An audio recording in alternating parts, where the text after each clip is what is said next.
ધર્મ ઉપયોગી વાતમાં આજે એક સરસ મજાની વાત તમને કહેવી છે.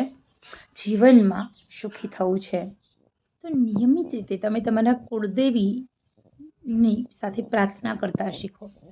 કુળદેવી શું છે? સૌથી પહેલાં કોઈ વ્યક્તિ આવીને કહે છે કે અમારે કુળદેવી નથી, અમને કુળદેવી શું છે એનો ખ્યાલ નથી. કુળદેવી જે હોય તે તમને ખબર જ નથી કે તમારા કુળદેવી શું છે.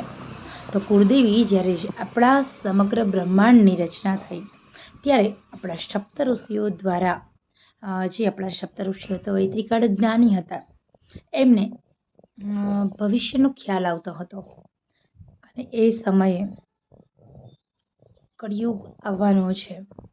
એવા સમયે દરેક મનુષ્યની રક્ષા કરવા માટે એમને નવદુર્ગામાંથી કુળદેવી સ્થાપિત કર્યા કે સપ્તઋષિના જે સંતાનો છે, આપણે બધા જ સપ્તઋષિના સંતાનો છે, એમાં કોઈ જ જ્ઞાતિભેદ નથી. જ્ઞાતિભેદ આપણે લોકોએ બનાવ્યો છે.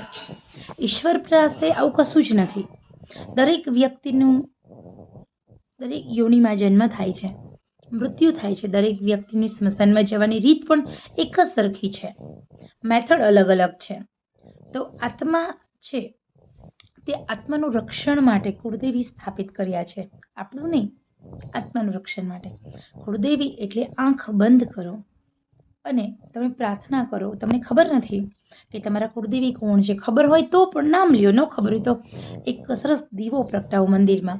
હે કુળદેવી માતા, અમારી રક્ષા કરો. સવારે અને સાંજે કુળદેવી પાસે કરેલી પ્રાર્થના ક્યારેય વિફળ જતી નથી.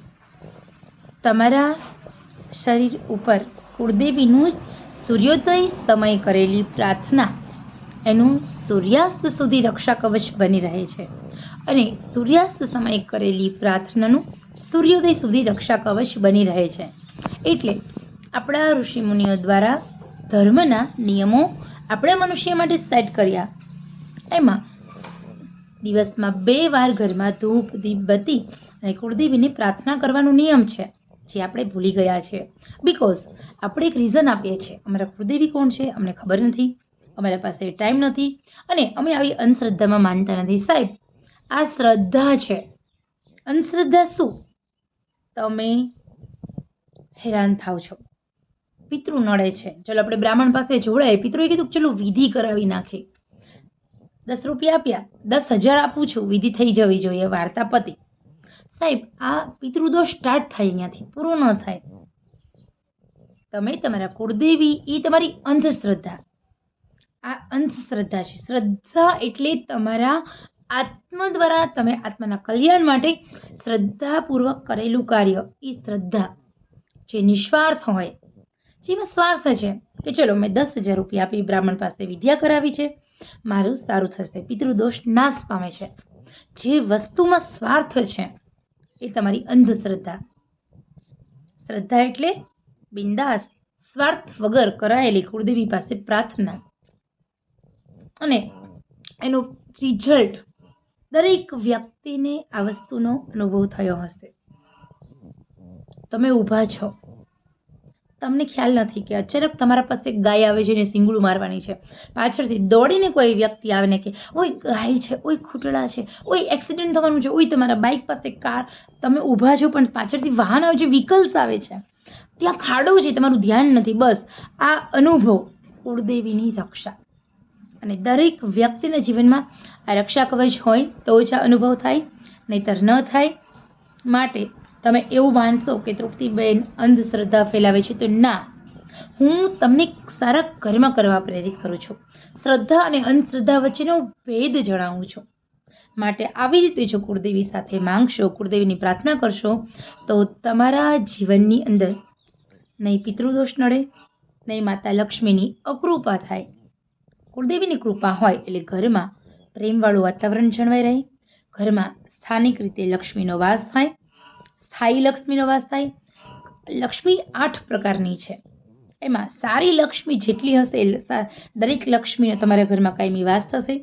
પતિ પત્ની વચ્ચે પ્રેમભાવ જળવાઈ રહેશે, બાળકોમાં સારા સંસ્કારોનું સિંચન થશે અને તમારામાં તમે આત્મવિશ્વાસ કેળવી શકશો. તો આજથી પ્રાર્થના કરો નિયમિત રીતે. આપણા આપણે જે મનુષ્ય છે, ભારતીય મનુષ્ય, હિન્દુત્વ સનાતન સંસ્કૃતિ સાથે જોડાયેલા દરેક મનુષ્ય આપણી સનાતન સંસ્કૃતિના રૂલ્સ મુજબ કશું જ ન કરીએ, કાંઈ નહીં, સવાર સાંજ આપણા ઘરમાં કુળદેવીનો દીવો થવો જોઈએ. આ દીવો તમારો વિફળ જતો નથી. ખરેખર આજની માહિતી પસંદ આવી હોય તો વધારે ને વધારે શેરિંગ કરો, જેના કારણે લોકોને સાચી સમજણ આવે. લોકો જે ખોટા ખર્ચ અને ખોટા વેડફી રહ્યા છે, એમના જીવનમાં થોડી તકલીફ આવે છે, અને ચલો પૈસા આપી દઈએ વર્તાપતિ, પણ જ્યાં સુધી તમે તમારું કર્મ જાતે નહીં કરો ત્યાં સુધી તમને ક્યારેય જીવનમાં સફળતા નહીં મળે. એ પછી કોઈ પણ સફળતા હોય તો એના માટે સૌથી પહેલાં કુળદેવીનું આહવન, કુળદેવી પાસે નમવું ખૂબ જરૂરી છે. આજની આ નાનકડી એવી માહિતી તમારા માટે છે. પસંદ આવી હોય તો તૃપ્તિ ત્રિવેદી મારું ફેસબુક પેજ છે, તે લાઈક, શેર, સબસ્ક્રાઈબ કરશો. મિત્રો, આ પેજને ખરેખર આપ સૌનો ખૂબ સાથ સહકાર મળી રહ્યો છે. મારી આ વાત ખરેખર ગમી હોય તો આશા રાખું છું વધારે ને વધારે આ માહિતી લોકો સુધી સોશિયલ મીડિયા દ્વારા પહોંચાડો, જેનાથી લોકોમાં સાચી સમજણ આવે.